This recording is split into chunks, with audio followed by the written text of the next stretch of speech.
let's talk about slut shaming for a second. What do we call a woman who has sex? What do we call her? Slut, whore, what else? Hoe? Okay, we have a lot of terms we use. Colorful terms. What do we call men who are sexually active? So here's the question. When men and women participate in the exact same behavior, in this case we're talking about sexual activity, and we call women nasty, awful, mean, and pejorative things, and men funny, cute, clever, or kind of joking things, do you know what that is?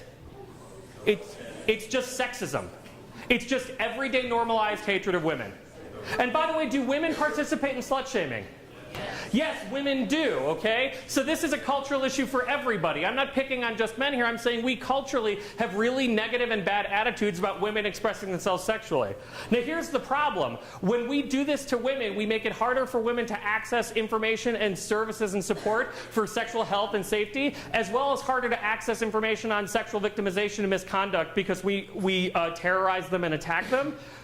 This is something we have to stop. And by the way, I get very confused. How many guys do you all have to sleep with to be a slut? What's that number? Someone the other day in the residence hall said 9. And I just imagined all these University of Utah co-eds walking around like, I'm at 8, I'm okay. So here's the interesting thing. I used to joke around that the number was 1 more than me. Do you get it? Because we have a weird ownership with sex and sexuality associated with this number of partners, but the number is actually 0. Because have you ever met a woman who got called a slut or a whore who had never had sex? Did she simply say, oh, I've never had sex, and that nasty rumor or name went away? What did they call her when she denied it?